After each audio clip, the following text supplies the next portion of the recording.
Bonjour et bienvenue au HR Moment. Mon nom est Eliane, je suis la fondatrice de l'INEA Conseil. L'INEA Conseil, en fait, on accompagne des leaders en ressources humaines à simplifier et clarifier leurs pratiques.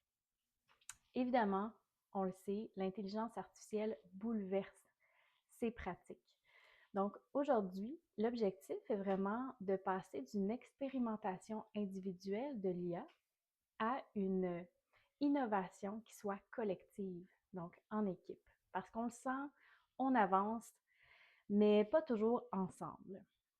Donc, on a la chance, en fait, d'avoir un baromètre IA en RH spécifiquement, qui nous dresse vraiment un portrait de la situation actuelle grâce à la firme Nexa RH qu'on peut avoir ces informations précieuses. Donc, premièrement, ce qu'on remarque, c'est qu'il y a 91% des professionnels en RH répondants qui voient l'IA comme étant une opportunité. Donc, déjà là, c'est encourageant. Ensuite, on voit qu'il y a 67% des répondants qui utilisent l'IA de façon individuelle.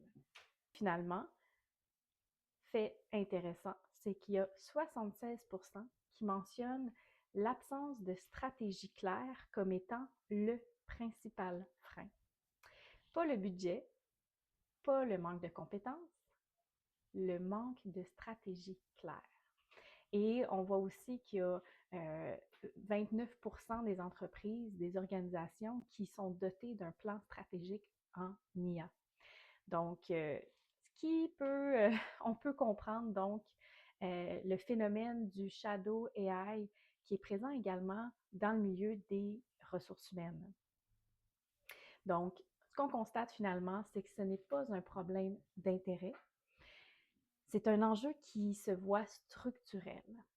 Donc, si vous-même, vous vous sentez peut-être dans le flou actuellement, ben, c'est normal. Également, le baromètre nous permet de constater que la moitié des équipes RH qui sont impliquées au niveau du changement de la transformation de l'IA et aussi au niveau du développement des compétences en lien avec ça. Donc, pour moi, c'est quand même inquiétant dans une certaine mesure parce que ça démontre que la moitié des équipes qui ne sont pas impliquées pour ce qui est, selon moi, des fondements RH. On voit également qu'il y a vraiment une faible minorité des équipes RH qui sont impliquées, en fait, qui sont à la table de décision par rapport à tout ce qui a trait à l'intelligence artificielle. Et souvent, on s'attend des RH qui soient exemplaires, mais ce qu'on constate, c'est que bien souvent, ils n'ont pas les équipes RH n'ont pas de pouvoir décisionnel, en fait. Et bien évidemment, on le sait, quand il va y avoir des enjeux liés à la sécurité des informations ou encore des impacts humains, des décisions qui sont mal comprises, bien évidemment, on va se tourner vers les équipes RH. Donc, c'est exactement là que naît le HR Moment.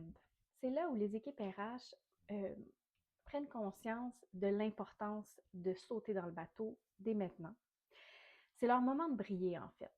Donc, le moment, en fait, on le sait que l'IA n'est pas une tendance qui est passagère. Ce n'est pas non plus un projet TI. C'est vraiment un levier stratégique à ce point-ci. Une fois que l'équipe RH est confiante, soudée, alignée, eh bien, c'est là qu'elle devient exemplaire.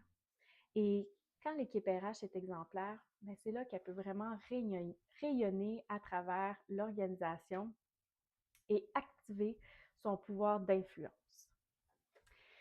Et la bonne nouvelle, bien, ça ne prend pas une révolution, ça prend simplement un point de départ qui est clair. Donc, dans les contextes de transformation comme l'IA, dans laquelle on navigue un petit peu dans l'incertitude, en fait, j'aime beaucoup l'image de la lampe de poche. Pour vous illustrer ça, imaginez-vous en camping, en pleine nuit, dans la noirceur totale. Et là, soudainement, ben, il y a un petit bruit qui vous réveille. Donc là, sur le coup, vous vous dites, Eliane, pas de souci, rendors-toi. Mais là, le bruit persiste. Donc, pas le choix, vous vous dites, bon, tant qu'à pas dormir, je vais aller voir qu'est-ce que c'est. Donc, vous prenez votre lampe de poche et vous sortez dans la nuit. Donc, évidemment, noirceur totale, vous voyez juste à quelques mètres où est-ce que la lumière de la lampe de poche éclaire. Là, vous avancez lentement et là, soudainement, paf, vous tombez dans le fossé. Donc, vous vous retrouvez par terre à quatre pattes et là, vous vous relevez pour voir devant vous deux yeux brillants qui vous regardent. Un raton laveur. Alors, à ce point-là, vous retournez dans votre tente, vous en avez assez. Vous revenez en fait bredouille parce que vous n'avez pas trouvé qu'est-ce qui faisait le bruit. Donc, le lendemain matin, un bon café à la main, vous entendez à nouveau le bruit.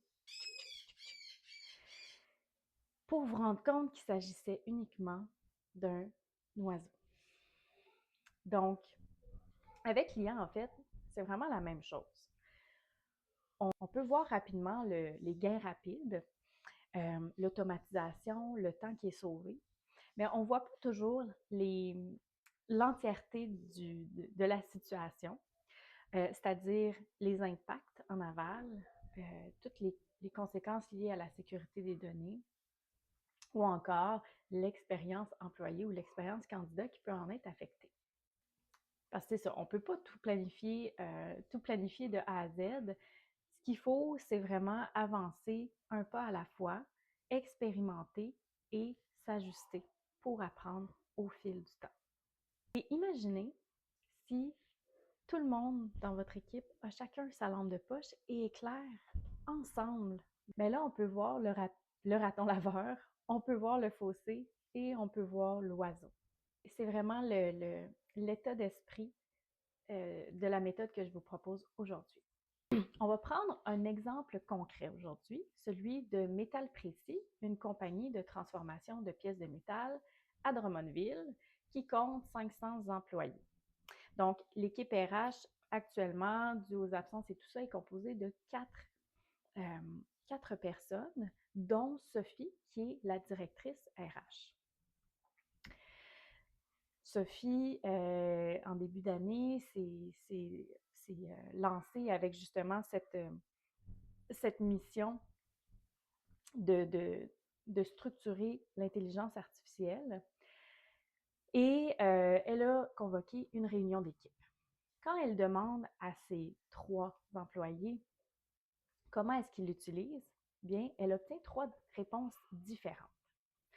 Une première personne l'utilise pour simuler des profils candidats, tester des affichages de postes et elle utilise des outils divers comme Gamma pour créer des présentations.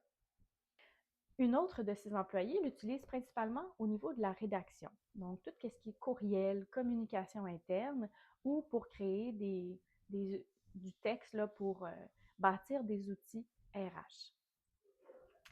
Et son autre employée, ben, elle l'utilise en fait de façon personnelle, mais elle est moins confortable à l'utiliser au travail parce qu'il n'y a pas encore d'outils qui sont proposés à l'interne.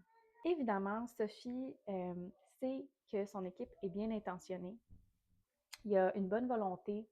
Les efforts sont mis, mais elle se rend compte que les efforts sont faits de façon individuelle, chacun de son côté.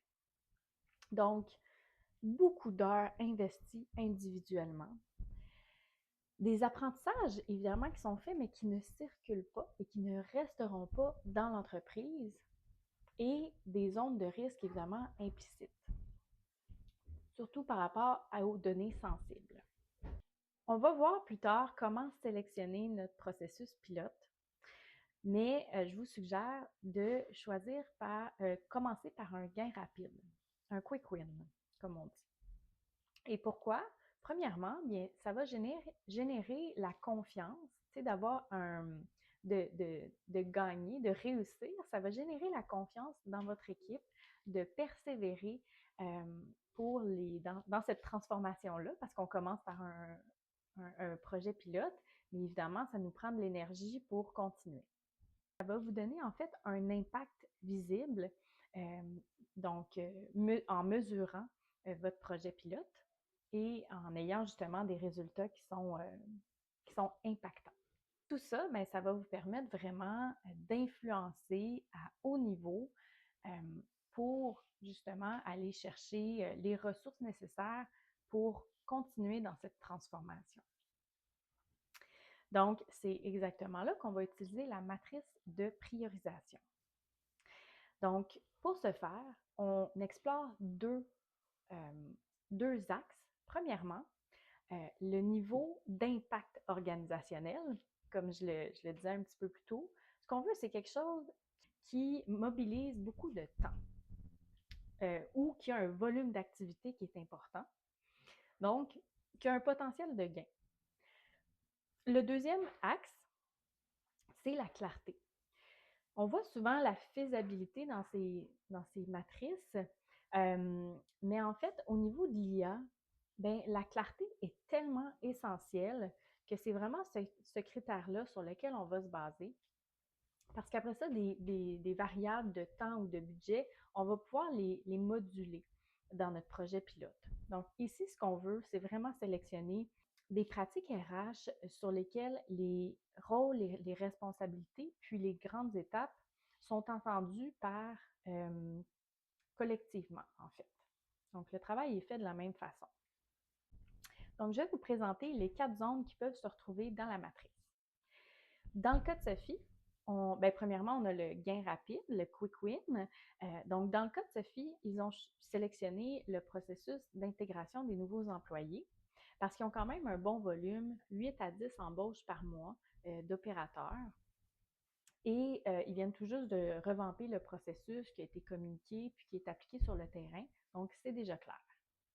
Donc, c'est là-dessus qu'on va se concentrer pour vous présenter la méthode, mais je vais quand même vous présenter les 3 autres zones.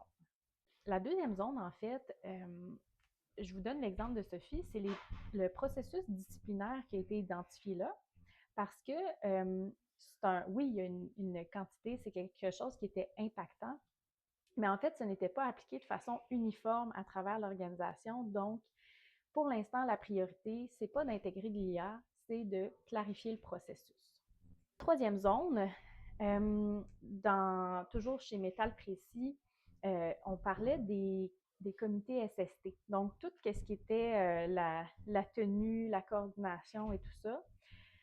En fait, tout est très clair, tout est réglementé, les ordres du jour sont précis, mais il n'y avait pas une quantité suffisamment, une charge de travail assez élevée pour avoir l'impact qu'on voulait là, en premier lieu. Donc, c'est un bon candidat à garder pour automatisation, mais peut-être dans un deuxième temps, on peut dire, ou si on veut expérimenter quelque chose, mais avec un risque moins élevé. Et finalement, ben, la dernière zone, par exemple, les cas d'invalidité de longue durée, qui sont, oui, certes importants, mais qui ont une complexité individuelle, en fait, qui rend ça moins clair, moins partagé et un volume qui était peu élevé. Donc, évidemment, dans le fond, l'objectif de la matrice, c'est de voir où est-ce qu'on veut mettre notre énergie pour avoir un maximum d'impact. Donc, clairement que ça ne sera pas une priorité. On va suivre toujours l'exemple de Sophie et je vous présente maintenant le modèle du cap RH. Donc, comment garder le cap dans la tempête de l'IA. Il y a 3 piliers importants. Premièrement, le C, la clarté. On veut comprendre la situation actuelle. Ensuite, l'alignement. On va s'aligner comme équipe et on va se donner une direction claire. Et finalement, le P pour progrès, on va innover et avancer ensemble. Donc concrètement, je vous présente 6 questions structurantes qui vont vous servir de feuille de route dans le parcours. Question numéro 1, c'est d'identifier où est-ce que notre processus commence et où est-ce qu'il termine. On veut délimiter le périmètre de notre projet pilote. Et là, dans le cas de Sophie, on parle de l'intégration. Donc, on n'est pas obligé de commencer, de se donner une définition du début du processus d'onboarding et de la fin. C'est vraiment nous, dans notre projet, on veut se concentrer sur quoi? Donc, dans le cas de Sophie, ils ont décidé que ça débutait à la signature de l'offre et jusqu'à la fin de la première semaine de travail. Donc, évidemment, ça évite, en clarifiant ça dès le début, bien, ça évite les débordements. Question numéro 2, toujours dans le premier pilier de la clarté. On veut savoir, en fait, c'est quoi les grandes étapes de ce processus qu'on a sélectionné. Donc, on se fait une cartographie à haut niveau. On veut entre 8 et 12 étapes clés maximum, donc qui se retrouvent évidemment entre notre point de départ et notre point d'arrivée qu'on a identifié précédemment. Et là, on ne veut pas savoir qu'est-ce qui devrait être fait idéalement. On veut vraiment pouvoir voir comment c'est fait actuellement. Troisième question, toujours dans le pilier numéro 1 de la clarté. Bien là, à partir de cette cartographie, on veut voir où sont les gaspillages, où sont les irritants ou les pertes de temps. Donc, dans le cas de Sophie, ils en ont identifié 3. Premièrement, les numéros de punch qui n'étaient pas prêts à la première journée de travail, qui n'étaient pas toujours prêts à la première journée de travail. Les documents d'embauche qui étaient reçus de façon non centralisée, donc ça devenait difficile de tenir tout ça. Et aussi les compagnons de travail là, qui étaient assignés aux nouveaux employés, qui n'étaient pas en fait, informés préalablement. Donc, ça créait beaucoup de friction à ce niveau-là. Pour l'instant, on n'est pas nécessairement dans l'IA. Donc, on veut vraiment partir de la réalité, comprendre les problématiques et ensuite réfléchir à des solutions, comme l'IA par exemple. Mais pour l'instant, on n'est pas encore là. Donc, c'est là qu'on tombe à notre deuxième pilier de l'alignement. Alors, la question qu'on veut, bien, évidemment, si vous avez déjà des politiques IA dans votre organisation, bien, c'est le moment de vous les approprier. Sinon, je vous montre qu'est-ce que Sophie a fait dans son équipe. Donc, ils se sont donné 3 règles simples. Premièrement, à ce stade-ci, eux ont déterminé que ce n'était pas nécessaire de communiquer nécessairement l'utilisation d'IA qu'ils font parce que toutes les communications y ont été déterminées qui devaient être validées par une personne de l'équipe préalablement. Ensuite, ben, ils ont déterminé entre eux que toutes les décisions, tout devait être validé par l'humain. Donc, tout ce qui sort de l'IA doit être validé pour vérifier la validité. Et ensuite, ils se sont fait une liste vraiment des données sensibles qui ne doivent jamais être fournies dans l'IA. Donc, ça leur rassuré l'équipe et ils ont vraiment une base commune qui va pouvoir peut-être évoluer au fil du temps, mais qui va pouvoir quand même, qui vont pouvoir conserver. Cinquième question, dans le pilier de l'alignement toujours, ben là, on va aller mesurer. Et c'est bien souvent ce qui est oublié. Donc, premièrement, on va regarder pour nos irritants qu'on a sélectionnés, ben, c'est quoi nos mesures qu'on a actuellement? Donc, dans le cas de Sophie, il y avait une préparation générale de 4 heures par embauche et ils ont déterminé qu'ils ciblaient 1h30 par embauche à la fin de leur projet pilote. Au niveau des numéros de punch, il y a 60% des numéros qui étaient prêts à la première journée, fonctionnels, et ils visent un objectif de 95%.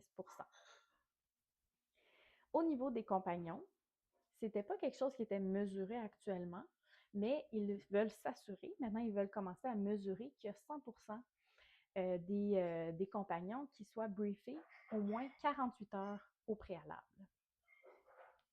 Et finalement, de façon plus générale, ils veulent passer d'un taux de départ 90 jours à 35 pour aller vers un objectif de 20 Donc, dans notre dernier pilier du progrès, ce qu'on veut en fait, c'est identifier comment l'IA peut soutenir pour améliorer notre processus qu'on a identifié.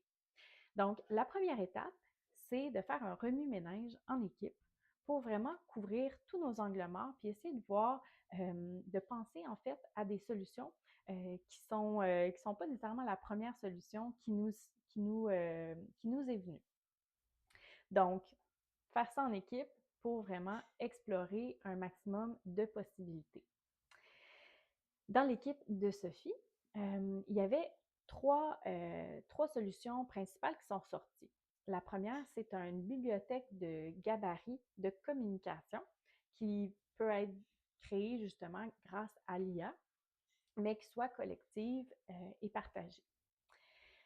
Ensuite, il y avait aussi l'option du checklist collaboratif, donc d'avoir des tâches qui soient assignées automatiquement à la bonne personne ou au bon département, notamment au niveau des numéros de punch. Et d'avoir, la troisième option, c'était d'avoir des dossiers d'accueil intelligents, donc que l'IA agit à titre d'agent conversationnel auprès des nouveaux employés pour que les documents soient bien envoyés dans un dossier qui est partagé. Par la suite, évidemment, on choisit. Donc, quelle solution on veut tester. Et selon les critères de l'équipe de Sophie, on voulait quelque chose qui était simple, rapide et visible. Donc, la première option qui a été sélectionnée, c'est les gabarits de communication. Donc, ensuite, on se donne un plan d'action très simple. Dans l'équipe de Sophie, la coordonnatrice, c'est elle qui va créer les gabarits grâce à l'IA. Sophie les valide et évidemment, par la suite, il y a une période de 2 semaines où est-ce qu'ils vont mesurer le temps requis grâce à ça, grâce à cette amélioration-là. Donc, qui fait quoi, quand, comment, c'est assez simple. En résumé, pour garder le cadre dans la tempête de l'IA, premièrement, on veut comprendre le processus avant d'agir. Donc, on va définir le périmètre, cartographier les étapes clés, identifier les gaspillages. Ensuite, on veut créer un cadre partagé dans l'équipe, donc définir les balises d'utilisation de l'IA, mesurer la situation actuelle et notre objectif. Et finalement, on veut passer à l'action de façon structurée. Donc, on veut choisir les usages les plus pertinents. Donc, si vous sentez que dans votre équipe, l'IA s'utilise, chacun utilise l'IA à sa façon, en fait, mais c'est vraiment un signal pour structurer l'IA et que ça devienne un levier, finalement.